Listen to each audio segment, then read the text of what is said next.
তো গাইজ আয়াম বাপের বাড়ি। আমি তো হলুদ ঘর চলে আসছি আমার এলাকায়। তো হ্যালো সবাইকে, আসসালামু আলাইকুম। নিজের এলাকায় আসতে যে কি পরিমাণ ভালো লাগে, আর আমার এলাকা যে এত পরিমাণ সবুজ। আমার বাপের বাড়ির পর থেকে মাঠ আর মাঠ, মাঠ আর মাঠ, সবুজ আর সবুজ, সবুজ আর সবুজ।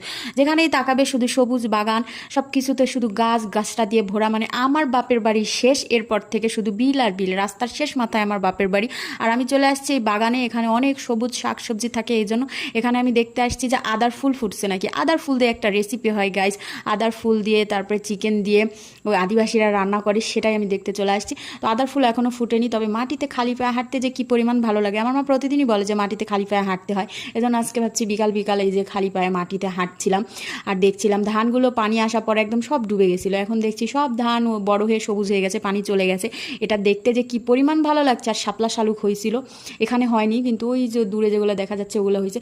যত দূর চোখ যাবে শুধু সবুজ আর সবুজ, সবুজ আর সবুজ। আগে আমি ছোটোবেলায় মাঠটা অনেক বড় ছিল, এখন এই যে পুকুর কাটছে, বাড়ি করছে, ওই জন্য অনেকটা ছোট হয়ে গেছে। উপজেলার এখানে হাসপাতালে এই সেই অনেক কিছু করছে মাঠের ভিতরে, এজন্য আমাদের বিলটা একটু ছোট হয়ে গেছে। তাছাড়া আমি যখন ছোটোবেলা ছিলাম, ছোটোবেলায় আমাদের বিলটা আরও বড় ছিল।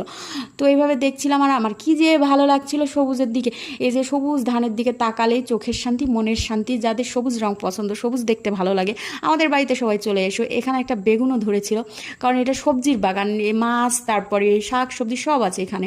এখানে একটা পুকুরও আছে। তো এই জায়গাটা আসতে আমার খুব খুব ভালো লাগে, এই জন্য আমি আসার সাথে সাথে এই জায়গাটা চলে আসি। আর আমার মায়ের বাড়ির কাছে এই জায়গাটা, একদম বাড়ির পরেই এটা শুরু, এই বিল আর হচ্ছে সাথে পুকুর আর এই বাড়িটা। তো এখানে দুইটা আনারসও লাগানো হয়েছে। তো আমি আব্বাকে বলছিলাম যে আব্বা, আমাদের আনারসের অনেকগুলো মাথা আছে, ওগুলো লাগাতে হবে, শিকড় বের হয়ে গেছে।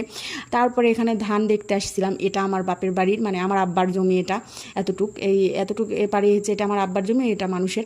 কি সুন্দর হয়েছে, সবুজ আর সবুজ দেখতে যে কি ভালো লাগছে। তারপরে সন্ধ্যা হয়ে গেছে, আমি বিকালে আসছিলাম 4টার দিকে। তারপরে বাসায় এসে মা বলছে তোর জন্য মাংস রান্না করছি, তাহলে রাতে হচ্ছে চিতই পিঠা বানাই। তো মুরগির মাংসের তরকারি ছিল আর চিতই পিঠা মায়ের হাতের, খেতে তো মাশা আল্লাহ সেই মজা হবে। একদম গরম গরম রান্নাঘরের মানে চুলার পাড়ে বসে চিতই পিঠা গরম গরম মাংসর ঝোল দিয়ে খেতে যে কি মজা। তবে প্রথম চার আমি দিয়েছি, তুলতে মনে ছিল না, পুড়ে গেছে। এই দেখো কালো হয়ে গেছে। এতটা কালো হলে সেই পিঠা তিতা তিতা লাগে খেতে। তারপরে আমার মা যেটা দিয়েছে পারফেক্ট হয়েছে। মায়ের হাতের মানে রান্নার কথাই আলাদা, মায়ের সব কিছু মনে থাকে। মায়ের কাছে আসলে আমি রান্না অত ভালো পারি না, কেমন জানি হয়ে যায়। তারপরে আমি খাচ্ছিলাম এই যে মুরগির মাংসের ঝোল দিয়ে। দুপুরে এসে ভাত খাইছি, আমি 4টার সময় আসছি।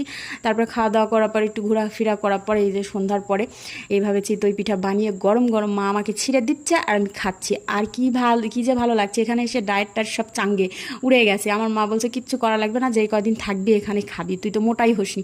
আমার মায়ের চোখে গাইজ আমি কোনোদিনই মোটা না। এই যে মা বানাচ্ছে আর আমি খাচ্ছি, বানাচ্ছি আর খাচ্ছি, অনেক মজা। তো আজকে এই পর্যন্তই, টাটা।